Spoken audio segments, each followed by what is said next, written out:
This afternoon, while everybody's getting around and preparing to have a Super Bowl party, I thought I would go ahead and bring you out to my garden. Since it is so nice outside, and traditionally for me on Super Bowl, I do not participate in the game.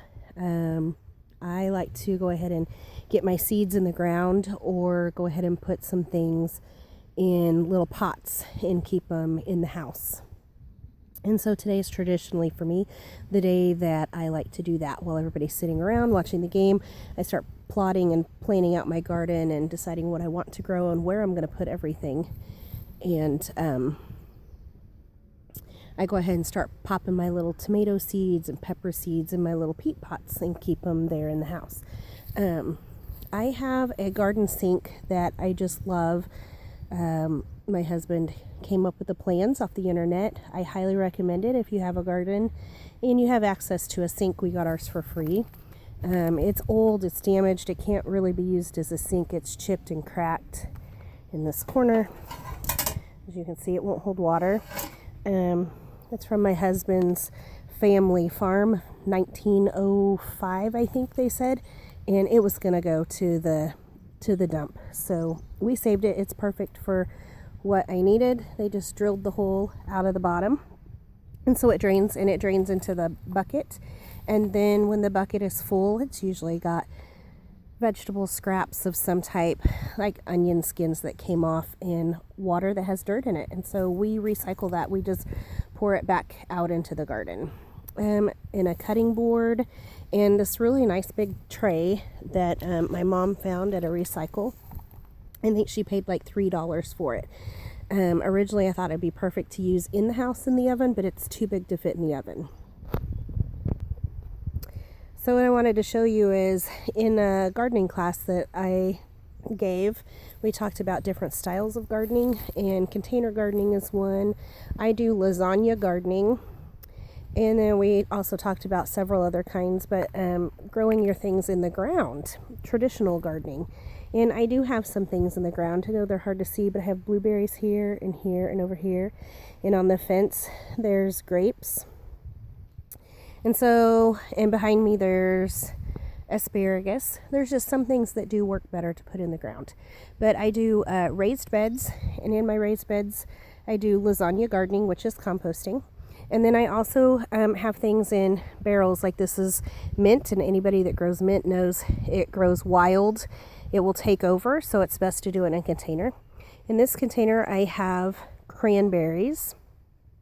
And so there's just certain things, and they can be moved out of the garden if I need to, or if we want to expand the garden in any way, we can set up some barrels. I also have, I'm trying to be cautious of where the sun is.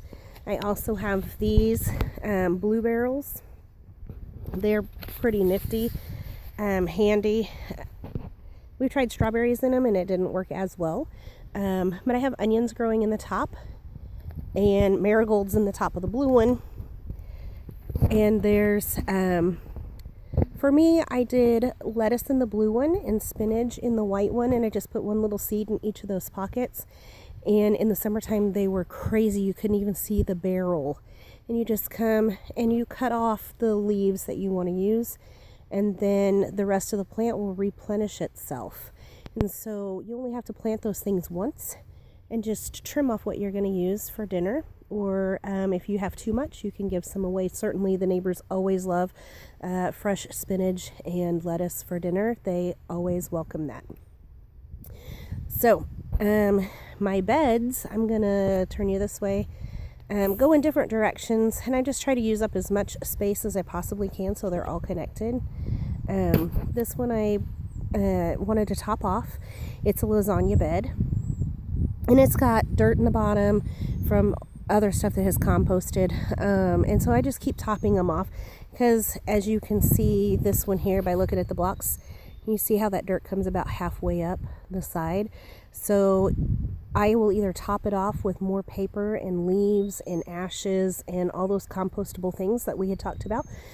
Or you can buy fancy dirt and fill it full of dirt Or you can scoop all that stuff off to the side, make a hole, and bury some of your compost things in there, and just push the dirt back over the top. It's really whatever works best for you.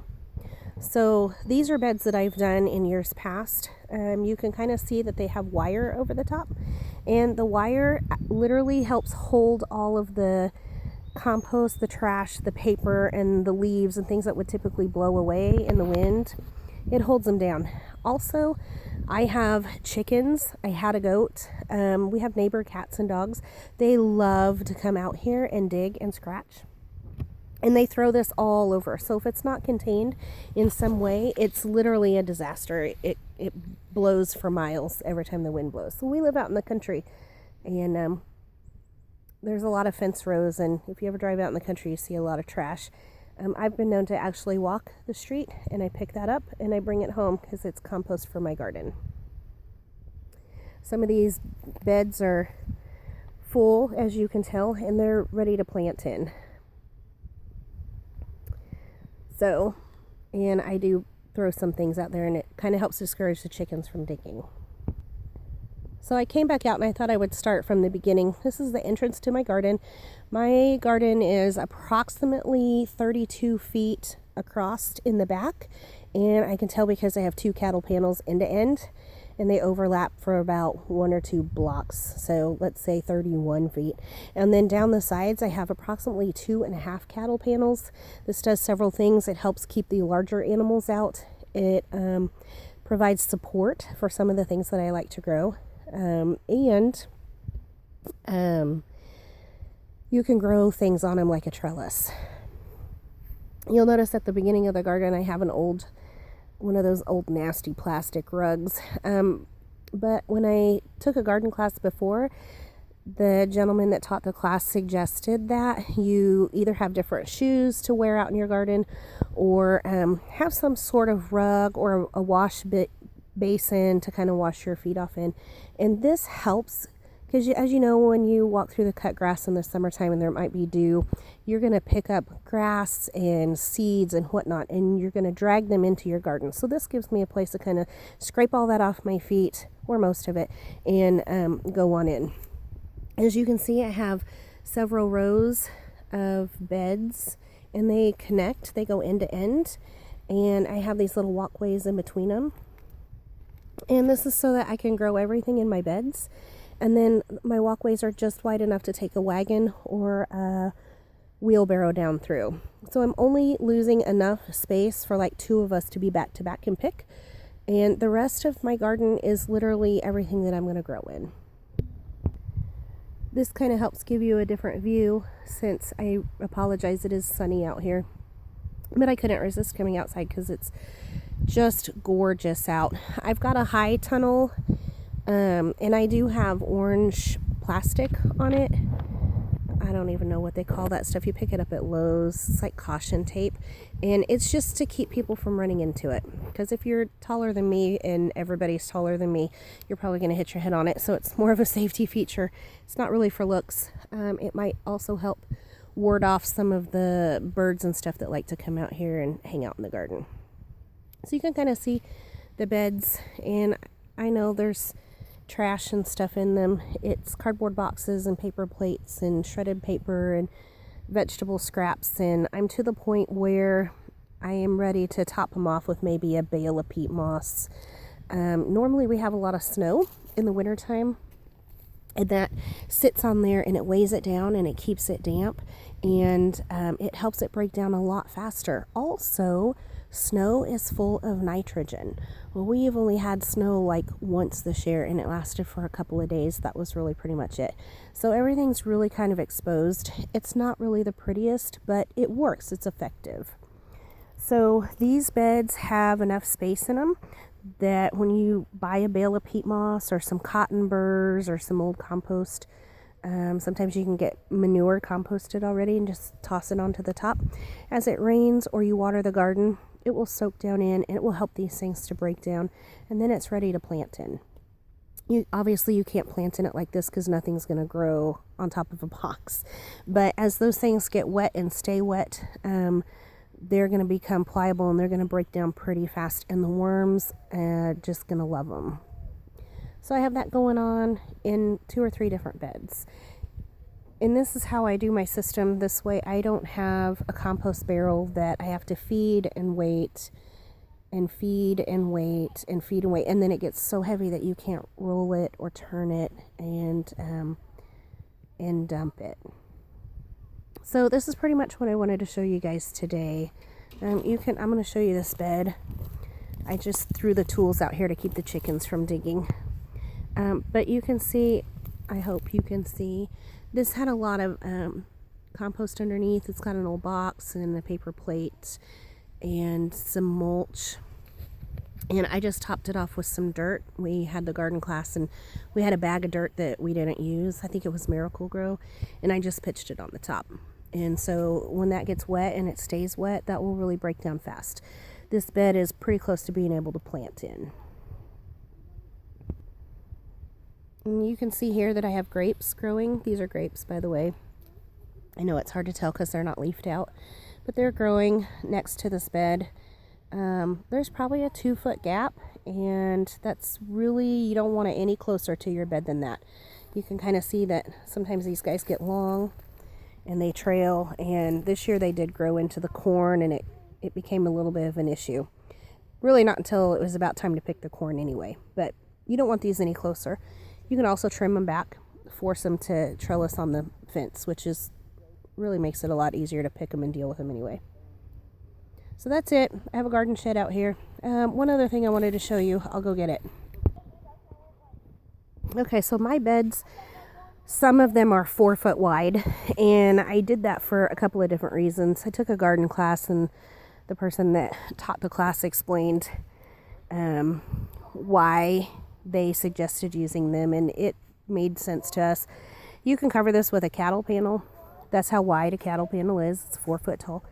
Fits across here. You can build structures and support systems on top of these. Also, if you're not very tall, like I'm not very tall, I can't reach across a 6 foot area. I can barely reach across a 4 foot area halfway without falling in. So I can pick from this side, and then I can go around the other side and reach through the wire and pick from the other side. Since I'm only about 5 foot tall, for me a 3 foot bed works a little bit better, but we have some that are 4 foot and some that are 3 foot. Also, what I wanted to show you were these. My parents built them.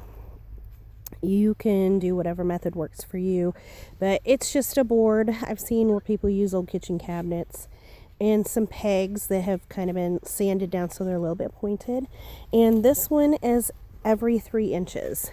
And the reason why is because certain things you can grow closer than other things in your garden. So like if you're going to grow carrots, let's say, you could probably use this board. And what you do is it has handles on the backside, and you set it down and you push it into the dirt. You might even wiggle it around a little bit. And when you take it off, you can see the holes that it made in your dirt. And then you just drop your little seed in there. 1, 2, 3, 4, 5, and then you have this block. And then you can just literally cover them up. That's how light and fluffy my dirt is. You can just dig and dig and dig and dig, and you don't need any tools. It's just soft and light and fluffy. And they did these boards in different increments. This is a 4 foot one, so the spacing is a little bit bigger. And I think I have a 6 foot one, which is great for onions. So you just make your little hole, and you would drop in whatever you're going to plant here and cover it up. And these boards fit two across. You can get one here and one there, and then you can just keep going.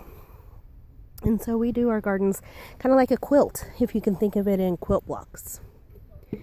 And it makes it pretty quick and pretty easy. I hope you've enjoyed today.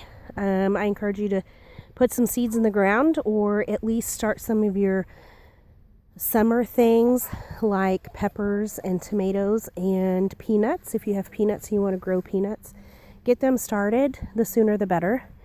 And you have to keep them in the house. Other things like corn and beans, they sprout and grow really fast. So you will want to wait on those. Those do great as soon as the weather gets warm in May to go ahead and just pop them in the ground. I wouldn't waste my space in the house or my little tiny peat pots to try to sprout beans and corn. So I hope you enjoyed today, and happy gardening.